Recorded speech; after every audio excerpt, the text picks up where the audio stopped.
Cette présentation rapporte les résultats d'une étude portant sur les mécanismes cérébraux liés à l'apprentissage de l'électricité.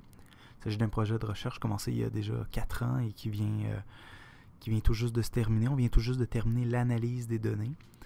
Et donc, on nous pardonnera si certaines interprétations sont encore fragmentaires.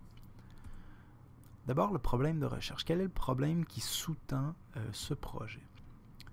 Certains apprentissages sont relativement faciles, mais certains concepts scientifiques semblent particulièrement difficiles à intégrer pour les élèves. Cette difficulté-là, on a tendance à l'attribuer peut-être au fait que la science est complexe ou abstraite, ou encore que la science implique parfois l'utilisation d'outils mathématiques qui sont difficiles à maîtriser. Mais il y a nombreux de chercheurs qui ont étudié le problème sous un autre angle, c'est-à-dire ils se sont intéressés aux conceptions des élèves et ils ont réalisé que les élèves ont des conceptions sur les phénomènes naturels avant même leur premier cours de sciences et que ces conceptions-là s'opposent souvent aux connaissances scientifiques qu'on cherche à enseigner. Donc, le problème, c'est que non seulement ces conceptions-là sont erronées, mais en plus, elles s'avèrent particulièrement difficiles à changer, ce qui pose tout un défi pour l'enseignant en sciences dont le but est précisément de faire apprendre les concepts scientifiques à ses élèves. Et ce problème de la persistance des conceptions des élèves a mené à tout un courant de recherche qu'on appelle aujourd'hui le changement conceptuel. À l'heure actuelle, il existe une diversité de modèles de changement conceptuel et le terme conceptuel ne veut pas nécessairement dire que le changement qui est impliqué est un changement au niveau des concepts. Parce que c'est vrai que pour certains chercheurs, le changement se situe au niveau des concepts, c'est-à-dire que les conceptions changent lors du changement conceptuel ou encore que la vaste structure conceptuelle qui supporte les conceptions change lors du changement conceptuel. Il y en a d'autres qui étudient le changement conceptuel plus au niveau métaconceptuel, en parlant de théories naïves que les élèves auraient et qui devraient être modifiées au profit d'une théorie plus scientifique. D'autres encore se situent davantage à un niveau sous-conceptuel et parlent de l'influence de règles intuitives ou de primitives phénoménologiques dans l'interprétation de phénomènes naturels. Et cette diversité-là des modèles montre deux choses. Montre que d'abord, le changement conceptuel est quelque chose de complexe, assurément. Montre aussi que, et c'est l'avis de Dissessa, dans un article où il présente un état de la question sur le changement conceptuel, il dit qu'il existe une diversité de modèles. Et ces modèles-là sont construits, oui, en partie à partir de recherches, mais sont bâtis surtout à partir d'idées du sens commun, d'intuition des chercheurs. Et qu'à l'heure actuelle, au niveau de la recherche, on en sait encore très peu sur ce qu'est le changement conceptuel. Et en ce sens, il semble très pertinent de continuer à faire des recherches dans ce domaine-là. Et il semble pertinent d'apporter des nouveaux éléments de connaissance dans ce domaine-là qui est très vaste, qui est très complexe. Et pour nous, un des angles d'attaque très intéressants est d'examiner le changement conceptuel au niveau d'un changement qui se déroule dans le cerveau. Donc, il s'agit d'étudier le changement conceptuel au niveau cérébral. Grâce à des appareils comme l'imagerie par résonance magnétique fonctionnelle, on peut voir quelles sont les régions qui sont plus activées lorsqu'on soumet des participants à des questions liées aux sciences. Et la mesure de cette activité cérébrale est susceptible de fournir de nouveaux éléments de connaissance à ce champ du changement conceptuel-là, et ça nous paraît très intéressant. On pense que cette approche neuroscientifique du changement conceptuel est très complémentaire aux approches existantes et ça peut créer une synergie très intéressante d'avoir des données de recherche dans ces différentes perspectives. Après une revue de la littérature, on s'est rendu compte qu'il y a quelques recherches portant sur le changement conceptuel et qui impliquent l'utilisation de l'imagerie cérébrale. Ces recherches sont par contre peu nombreuses et souvent ce sont plus des recherches pilotes que de véritables recherches bien établies.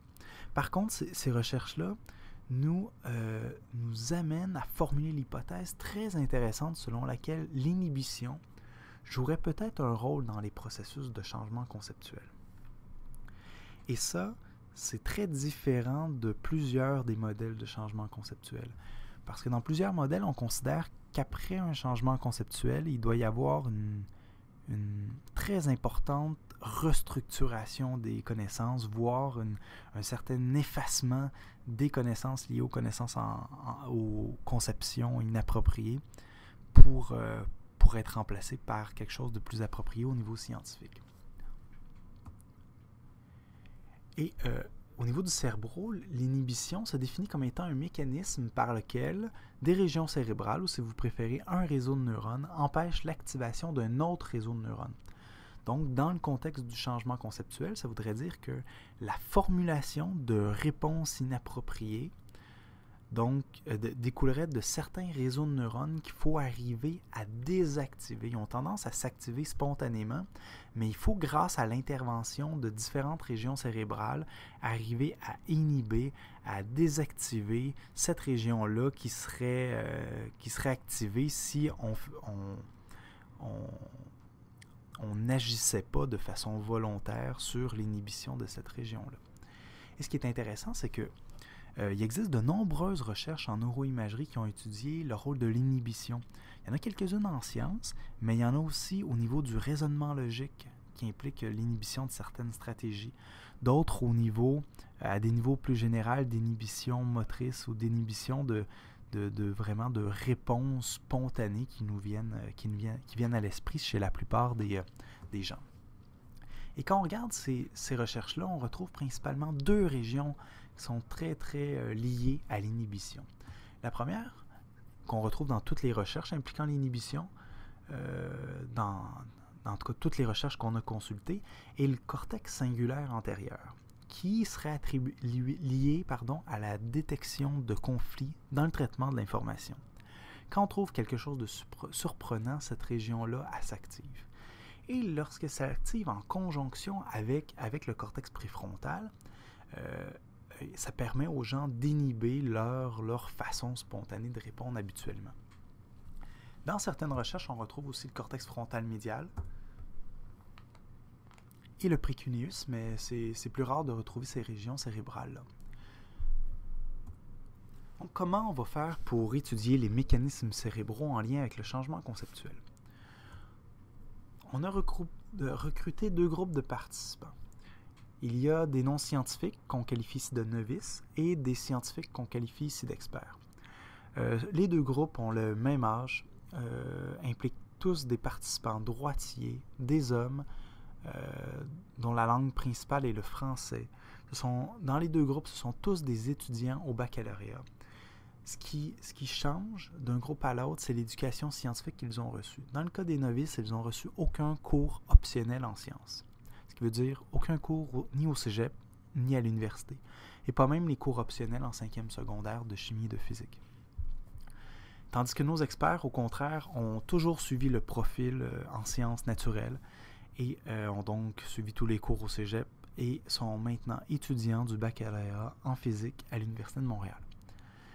Et en plus, nos novices ont des conceptions naïves ou inappropriées ou erronées, si vous préférez, dans une très grande proportion des réponses qu'ils fournissent, au moins 85%, tandis que nos experts répondent de façon scientifique à au moins 85% des questions qu'on leur a posées. Et d'ailleurs, les questions qu'on leur a posées, ce sont des questions en lien avec une conception très fréquente qu'on retrouve chez beaucoup d'élèves, conception selon laquelle un seul fil est nécessaire pour allumer une ampoule. Donc, on voit qu'on a présenté différents films. La première image est représentée en haut et ensuite le film défile jusqu'à la dernière image qui est la période de repos en bas. Donc, on a des films parfois scientifiques, c'est-à-dire des films où, lorsqu'il y a une ampoule liée à un seul fil à la pile, l'ampoule ne s'allume pas, et c'est ce qui se passe lorsqu'on travaille avec des circuits électriques. C'est pour ça qu'on qualifie ce film-là de scientifique. On a aussi des films naïfs où l'ampoule qui est liée à un seul fil à la pile s'allume, conformément à la croyance répandue qu'ont les élèves et les novices en sciences. Et on a finalement des films contrôle et des périodes de repos. qu'on pourra vous décrire un petit peu plus loin. Et on a présenté toute une série de circuits électriques et à chaque fois on demandait est-ce que le circuit électrique présenté ici est correct ou incorrect, c'est-à-dire conforme à ce qui se passerait si on faisait l'expérience.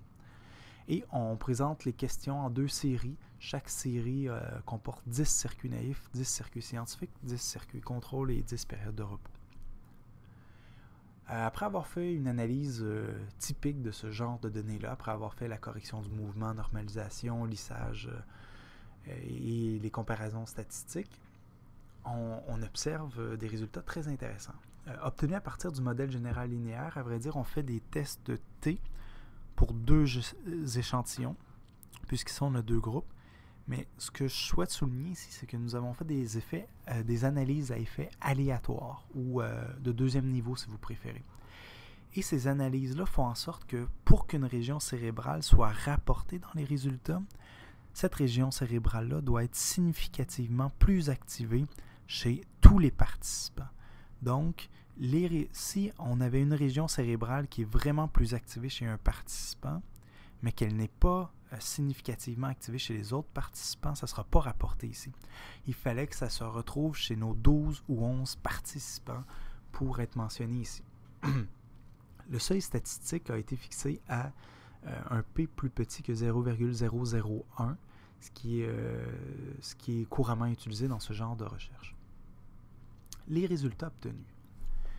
D'abord, il y a certaines régions qui sont plus activées chez les novices. À vrai dire, lorsqu'on présente des films scientifiques, les novices activent plus une région, cette région-ci, qui est près du cortex singulaire antérieur, mais qui se situe plutôt dans le cortex préfrontal.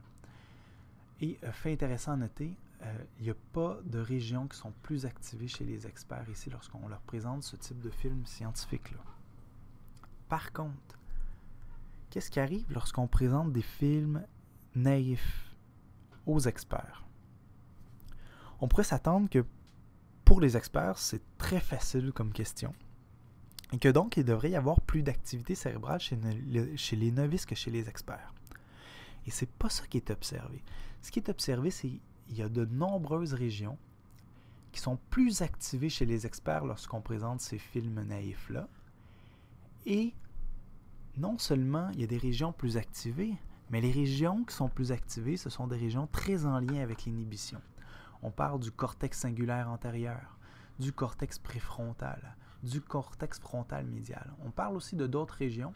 Une région qui semble se situer du moins à mi-chemin entre le lobe occipital et le lobe temporal. Une autre région qui est très très près du cervelet.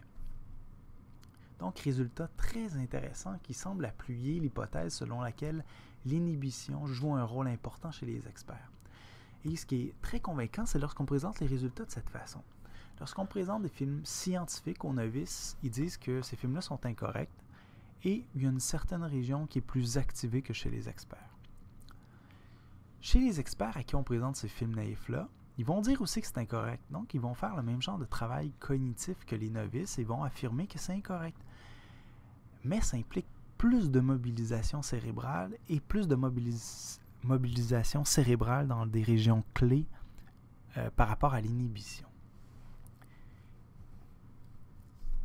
Et là, on pourrait dire, peut-être que les activations supplémentaires observées chez les experts ne sont pas dues à l'éducation scientifique que les experts ont reçue, mais sont liées au fait que ces individus-là sont tout simplement différents et étaient différents avant même leur éducation scientifique. Ce qu'on a fait pour vérifier cette critique ou cette limite-là dans nos résultats, c'est qu'on a regardé si, lors des périodes de repos, est-ce qu'il y a certaines régions chez les experts qui sont toujours plus activées? Et s'il y en a, est-ce que ce sont les régions qu'on a retrouvées dans nos résultats? Et ce qu'on obtient, c'est qu'il n'y a aucune région qui est significativement plus activée chez les experts lors des périodes de repos. Mais là, on pourrait répondre que les périodes de repos n'impliquent pas le même genre de travail cérébral que lors de l'analyse de circuits électriques. Et c'est pour ça qu'on a une situation contrôle où l'ampoule s'allume même si le fil est brisé. Et l'argument, c'est que à la fois les experts et les novices vont dire que c'est incorrect et que n'importe qui, en fait, dirait que c'est incorrect indépendamment de de l'éducation reçue. Donc, si on observe que chez les experts, l'inhibition est très importante dans cette situation aussi, pour arriver à dire que c'est incorrect, on pourra dire que les experts, en général, inhibent davantage que nos novices, et c'est peut-être pas à cause du changement conceptuel qu'ils ont réalisé. Mais les résultats montrent qu'il n'y a pas de région liée à l'inhibition impliquée dans les résultats. On observe qu'une seule région est significativement plus impliquée chez les experts, et c'est une région qui n'est ni le cortex singulaire antérieur, ni le cortex préfrontal. C'est une région près du lobe occipital et temporal, comme je vous disais tantôt. Donc, cette région-là semble être plus activée chez nos experts, mais ce ne sont pas des régions en lien avec l'inhibition. Donc, pour conclure, est-ce que l'inhibition joue un rôle dans le changement conceptuel? Les résultats obtenus appuient cette idée-là. D'autres chercheurs ont trouvé des résultats similaires en mécanique, où l'inhibition jouait un rôle. Et nos résultats appuient cette idée-là que l'inhibition joue un rôle aussi dans le changement conceptuel en électricité. Ce qui ne va pas dire qu'il ne faudra pas des recherches supplémentaires pour bien appuyer cette hypothèse-là de l'inhibition. Qu'est-ce que ça apporte au juste au champ de l'éducation, cette idée-là que l'inhibition joue un rôle dans le changement conceptuel? Ça apporte principalement deux choses. La première est que ça apporte un éclairage nouveau sur le changement conceptuel et que les modèles qui supposent une reconfiguration majeure du système de connaissances de l'élève pour réaliser un changement conceptuel, il semblerait que ces modèles-là soient dans l'erreur. Par contre, ça ne permet pas de rejeter plusieurs des modèles. Notamment, selon DICESA, le changement conceptuel résulte d'une utilisation différente des P'.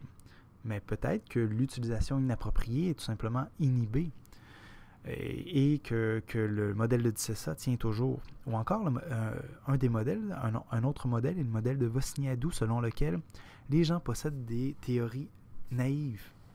Mais peut-être que ces théories naïves-là doivent être inhibées, demeurent dans l'esprit des gens, mais que les experts arrivent à inhiber ces théories-là.